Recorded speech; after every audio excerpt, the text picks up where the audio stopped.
Hello everyone. This video is going to be a little bit different, and I'll probably follow it up in the near future with some videos where I dive a little bit more into gameplay patterns and things like that.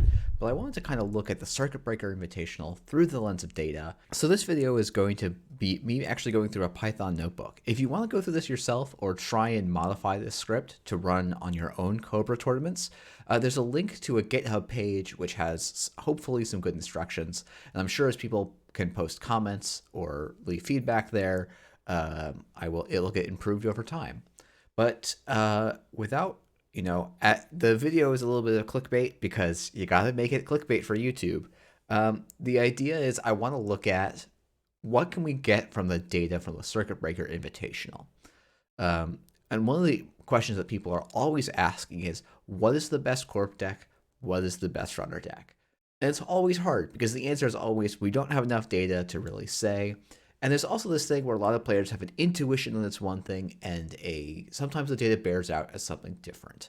And so I wanted to explore which way that was going to go. So this is my Python notebook. I'm going to walk through this really quickly. I'm not going to explain what any of the code does, but I am going to show us some plots and talk about those plots and how we can interpret them in the context of Netrunner. If you enjoyed this video by the end, please like, subscribe, leave a comment, all of that good stuff. If you didn't like this video, I'll be back to some more regular stuff. If you've been watching me live, this video is going to be a little bit redundant, but I get many more viewers from my created content and curated content, and I'm going to try and make sure that there's good stuff for you who even have seen this as I did live. But if you don't know this, I have been doing live streams, and they are getting backed up and also restreamed to YouTube every Sunday or every Wednesday at about 7 p.m. Eastern time. But without further ado, let's get into it. If you want to run this notebook for any given Netrunner tournament, the only thing you should have to change is this number here to match whatever tournament number you have for your Cobra tournament. The rest of this notebook should be completely automated, and you should be able to just hit run all, make all your plots, and have, start to do the actual fun part of data analysis and get to skip through all of this code. All I'm doing in all of this code is nonsense. The biggest thing I'm doing is actually removing 2-for-1s, and I'm removing intentional draws. Right now, for really old tournaments, and one of the reasons to be careful with this when you're looking at old tournaments is there used to not be a way for TOs to mark that a game was an intentional draw, and so they would either put a runner split or a Corp split in. And that might throw off your data about side win rate, which is going to be a little bit tricky. But all of this stuff we can just skip past. Big things to note. I should probably make this bolder or something, but something to note is this is during Swiss among games played. The runner win rate at the Circuit Breaker Invitational was about 40%. I don't actually have a total for games played.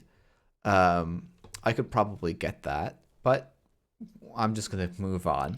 But when we look at the cut, which you have to remember is a much smaller sample of games, runner win rate spikes up to 66.6%, some 2/3. So it's a pretty dramatic difference where runners go from winning 4 out of 10 games to 2 out of 3 games. And I'll talk a little bit about why that may be. But I think that's really interesting, and it's one of the tricky things about this meta where I think a lot of people have, I think, pretty valid reasons to dislike this meta, but it's not necessarily an imbalanced meta on average. You have Corps winning a little bit more until you get to really high player skill where suddenly runners are winning a bit more, which is, the system ban list team is going to, or standard ban list team is going to hate me for trying to put words in their mouth, but it's generally been my impression of where they want the game to land. This table I thought was kind of interesting, where we look at by round. So in round 1, 2, 3, 4, and 5, or rounds 1 through 4, we see basically the Corp win is dead even. In round 4, we see a Corp win rate that drops a lot. I'm not exactly sure why this drops. And then in round 5, it spikes a lot. And I think this round 6, is pretty consistent with this idea that Corps are winning a lot at lower tables, because the highest tables are the ones that are doing a lot of 2-for-1s and intentional draws. which are excluded from this whole data set because I have no way of capturing that, as I mentioned earlier. And so this suggests that Corps really are doing quite well at lower tables, but then at higher tables, their win rates being suppressed a little bit. All right, so this is the first actual plot. So let's talk about this plot. This is meant to be a heat map of where people ended up before they started 2-for-1ing IDing or the tournament ended. And so the idea here is we can see in bins of 3 what each person got as their corporate score. From like if you're in this column, you got no corp wins. If you're in this column, you got 1 corp win, etc., etc. Because 1 win in Swiss is worth 3 points. You can get ties, which are worth 1 point. And I actually don't know exactly which bin people with ties end up with, I'll be honest. I think they end up in the closest bin. So if you get a single tie, you'll end and you got 3 corp wins and 1 tie, you end up in a bin with 10 points in the 9s. Though as I think about it, ties may end up getting excluded for various reasons as well. And then as you go across in vertical rows, you get more and more runner wins. So this diagonal are the people who won as many games with their runner and their corp. Whereas stuff below this diagonal are people that won more games with their corp than with their runner. And with people above the diagonal is people who won more runner games than corp games. And you'll see, as I think makes a lot of sense when you stop and think about it, if corps are winning 60% of games, most people should end up below this diagonal, which makes a ton of sense. I think something that's really interesting is you also see a ton of people in this top half of the diagonal. So most people kind of ended up winning a lot of their games, probably because some people dropped. And the other thing that happens is people tend to, to some extent, someone is going to win most games. So there should be almost a bell curve distribution where most people are somewhere in the middle. And we see some particular hotspots in this area because these are areas where players can start doing what's called 2-for-1ing and intentional drawing, which I've mentioned a couple of times. They're basically ways that players can try and lock in a certain position or try for a particular position in the overall event. And so you tend to get a lot more concentration there and fewer people out above and like way fewer people just below the cutoff where you can 2-for-1 an ID, because 2-for-1ing is basically a way of saying, okay, I can only afford 3 losses, and I've hit my 3 losses, and so every other round I need to win every game or I go out, and my opponent's going to be in the same circumstance, and so that's roughly like this set of squares, and so that's why everyone ends up here, was because if they lost, they dropped, and we don't get their results recorded. This is another plot of basically the same thing, but this is, instead of saying getting corp points, it's your corp win rate. So this is, instead of saying did I get 6 points? Well, if I only played 2 games, that actually means my corp win rate was really good. I won 100% of my games, but maybe I lost all my runner games and felt like dropping. And so what we can see is, again, there's a lot more density of higher corp win rates, and there's very low density of runner win rate. Almost no one had runner win rates above 40%, which again, that's the average value. That makes a lot of sense. And most people are still actually pretty close to this, like just below the diagonal, though there is a surprising number of people that had a really hard time trying to string together any runner wins, but got a lot of corp wins, right? There's some people here that won all of their corp games, but not that many runner games at all. The size is supposed to be the number of players with a particular thing. I think it's honestly a little bit hard to read what the 1 size versus the 2 size versus the 4 size is. So it's interesting to see that most people are actually pretty scattered. There's not a lot of aggregation or clustering. Even a large event with about 80 people in it, there's not that many people that end up, a lot of people end up at unique distributions in this space. Again, I think the only thing you can tell is, hey, in the Swiss part of this event, it was pretty heavily corp favored. And like a lot of people were right at this 20% line, right? So that's winning about 1 in 5 of their games as runner, which is pretty rough. But then there's another subset of people that are winning a lot more. And so it's it's an interesting kind of thresholding problem, and it's probably worth trying to think about like doing bins of these sorts of things. The next obvious question is, what's like the best IDs I can be playing, right? Corps are winning. Is every corp winning equally? Are some corps outperforming others? To preface this, there's a couple of decks that going in people were really high on. These decks people had seen the weekend before at an event called Fight Night. Links below to that if the VODs are up. Yeah, I think they're up on Andre's channel. And there was 3 decks that got played on the corporate side that all looked pretty good. One of them was Sports Metal. One of them was Regality Plus, playing a deck that got really popular at the UK Nationals late last year. That was about Drago and self-growth program. The Sports Metal decks that were popular was kind of 2 different ideas. One was doing lots of core damage and then scoring ontological dependency. And the other one was just good old Audacity sports stuff. The third deck that people were really excited about was Ag Infusion. Ag Infusion had gotten a really powerful new tool in Nanocivic Grid, and we saw 2 different versions of those published lists and saw 1 game with that with a published Ag Infusion. One of them was built around V and Team Keeling, kind of flatlining the runner by getting their hand size to -1. And then the other one was just trying to score out using lots of end the run subroutines. And so when we go and look at the Corp data, actually, before we look at the Corp data, when we look at the final results, what we see is that it looks like R Plus is a significantly better Corp deck than any of the other options, because all of the Reality Plus decks, like, a ton of these Reality Plus decks made the cut, and only a couple of odds and ends decks came in. So there's an Asa deck, there's a Near Earth Hub deck, there's an outfit that ends up winning the whole, or sorry, not an outfit, a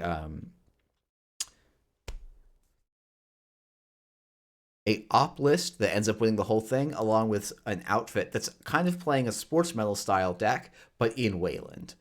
And so an initial conclusion you could take from this is that Reality Plus is far, far better than the other options. And that may actually be true, but I think it's kind of interesting to think about when we saw Reality Plus in the cut, it mostly got massacred. I think it maybe won just 1 or 2 games in the cut across all of the players. So it got really slaughtered across the cut, which I think is a really interesting data point, where this deck did really, really well in Swiss and did not do well in the cut. And we don't have counterfactuals for how the other decks would have done in the cut. In general, we know that Corps did way worse. They did, they went from a 60% win rate to a 33% win rate, a 30% swing in how many games they won.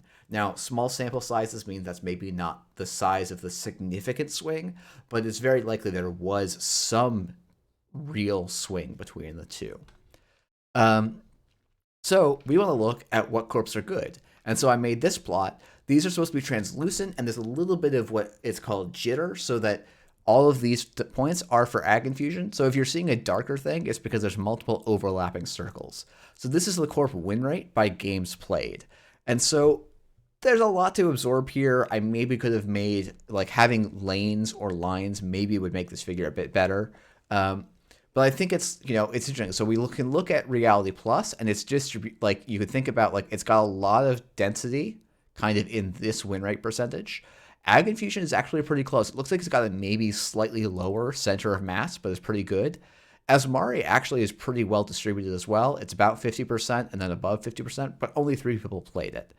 Outfit actually is fairly low. Like, some people there's a good cluster here, and then kind of what's usually called a long tail of poor performance. Sports Metal actually looks on this plot kind of similar. It doesn't hit the same high highs as Reality Plus, and it has this kind of long tail. Op looks, even though Op goes on to win the whole event, right? Only one person gets to this 80%. Only one of the person gets above 60%, and most people who brought Op actually did worse than the average Corp, which is sort of something that's interesting to think about here.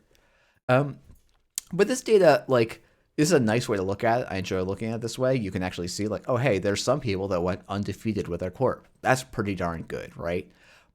But we kind of want to get some sense of, like, but how does this set of data actually compare to this set of data? Can we do this any better? And you could there's a lot of statistical and numerical ways you can do it, but I'm a very visual person. And so I want to come up with a visual way to do it. And by say I want to come up with, I want to steal another type of plot. So this right here is called a box plot.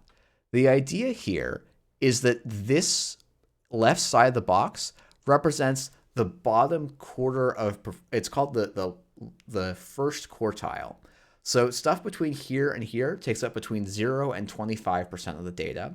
Stuff between, and this is the top quartile. So stuff between here and here is supposed to be the like top, well, usually 75 to 95 or 75 to 100% of your data.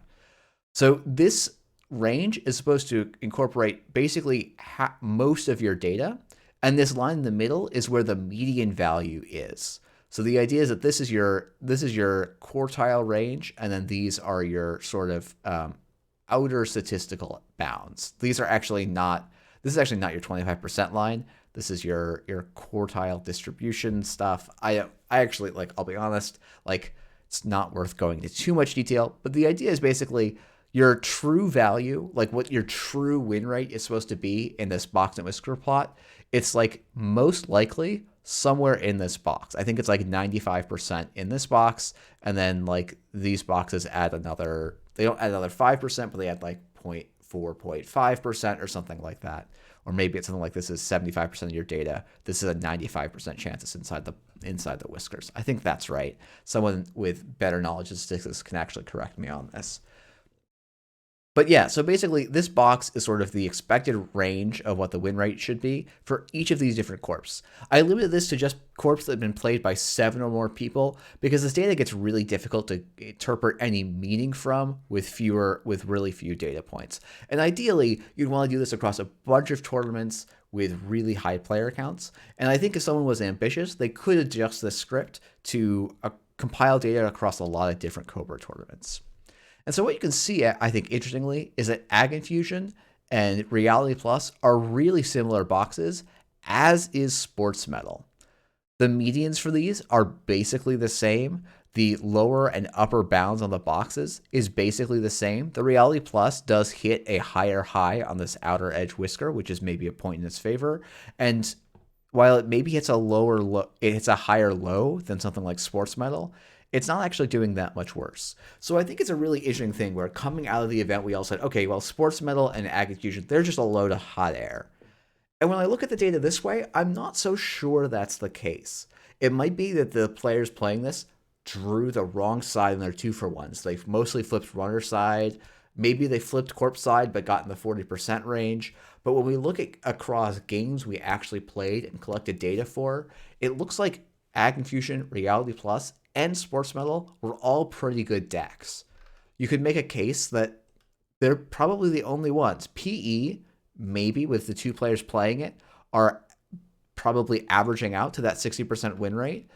And Near Earth Hub is maybe being slept on, right? That's actually, I think, a really interesting possibility that you can't see from these box plots. Because all 3 Near Earth Hub players actually beat the default Corp win rate, and their median value would be higher. It's going to be almost, looks like maybe 75%. So it would be higher than any of the Corps here. I would definitely say I don't think that the NEH we saw on the cut would necessarily be my first choice for the most powerful deck in the format, but I think it's really interesting how different perceptions, and particularly how the cut functions, can distort our perceptions of the things.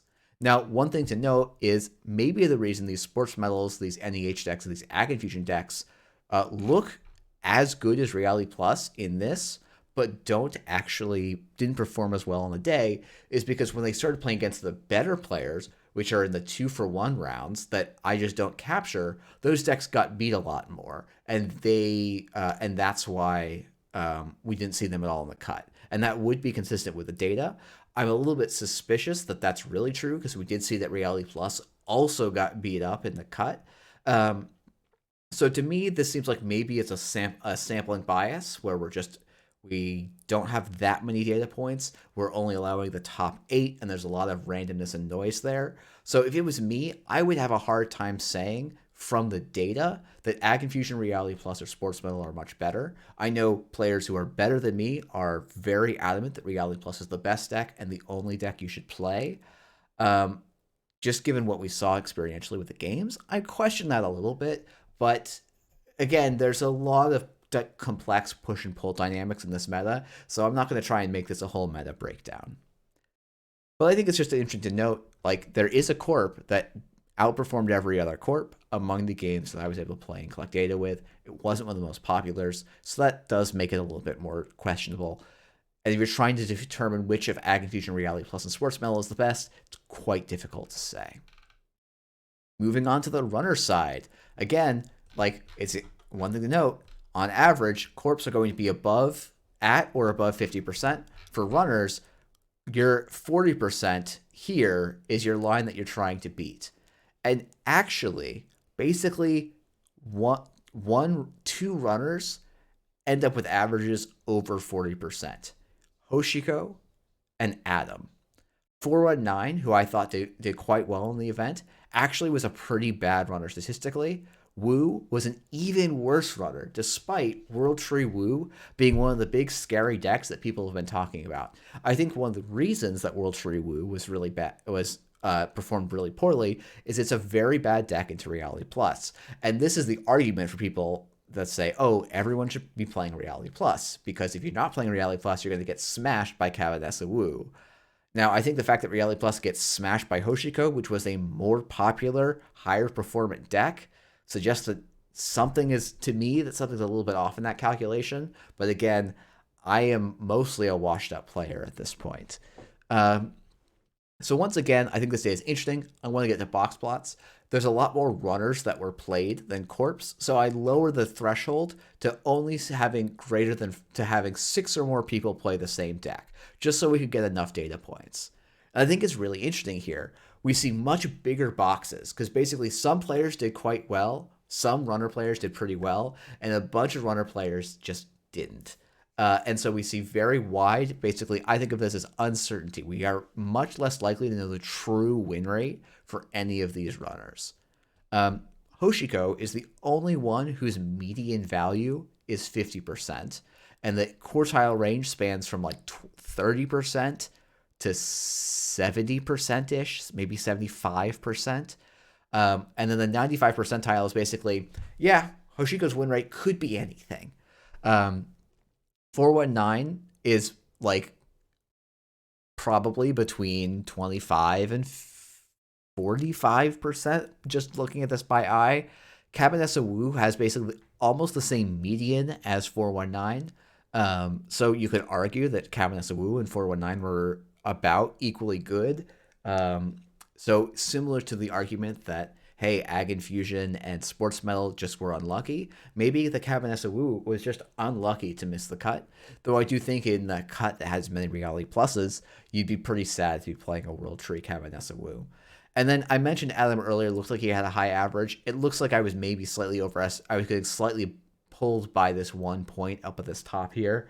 And in fact, the average Adam is somewhere a little bit more kind of mundane, more in line with regular runners. But, has a good argument to say that Adam was as good as 419 in this event, which I think is really interesting.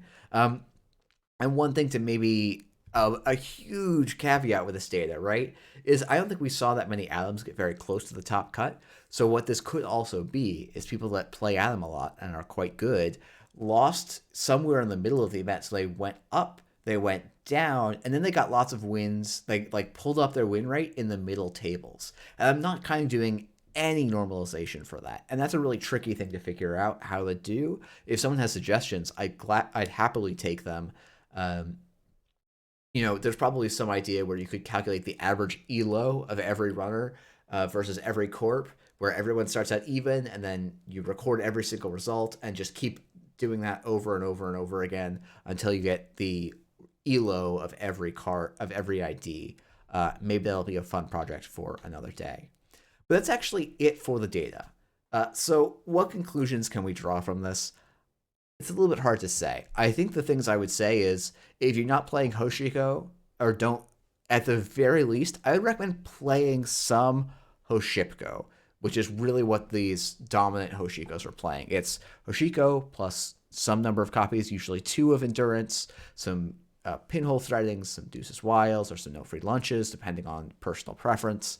And then just lots of money and kind of Anarch power cards, with usually playing only 1 or 2 Stargates as kind of a way to lock out Corps. Often the people playing 2 Stargates are more worried about Sports Metal. The people playing 1 or 0 Stargates are more worried about stuff like Ag Infusion and Reality Plus, where you're basically never installing those cards.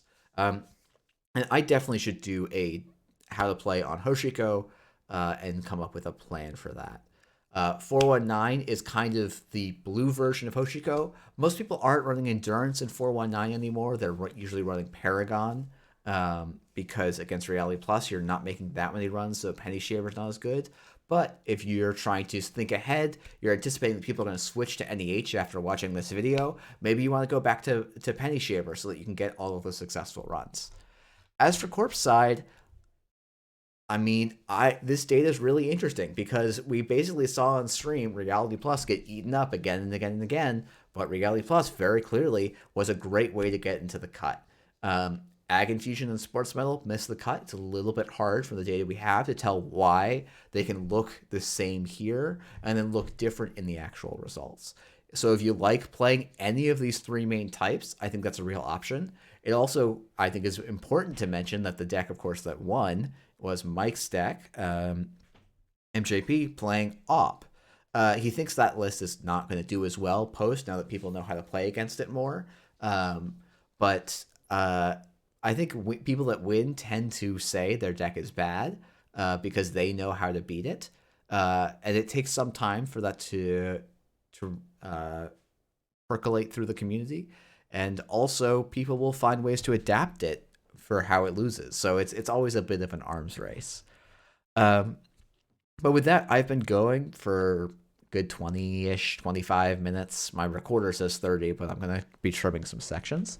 So I think I'm actually going to leave it here. I think I'll try and put out another video within the next week or so where I actually talk about these 3 decks, the Ag Infusion, the Reality Plus, and I'm going to call it the Audacity Sports Metal. I'm not yet sold on the Core Damage Sports Metal. And then I will talk about the Hoshiko and 419 list that we saw in the cut. And kind of, I'm going to try and, this actually might be more than one video now as I talk about it, but look, keep on the lookout for those. I want to do some breakdowns of those. If you're someone who wants to try and run this Python notebook on your own, I put together a very basic README. I have a Cobra environment that you can run if that means anything to you. If it doesn't, I left some very rudimentary instructions. Feel free to leave questions, comments on the YouTube video or the GitHub. And I hope you enjoyed this video. So thanks for watching. If you enjoyed it, like and subscribe. If not, catch me live and you can tell me what you'd rather see.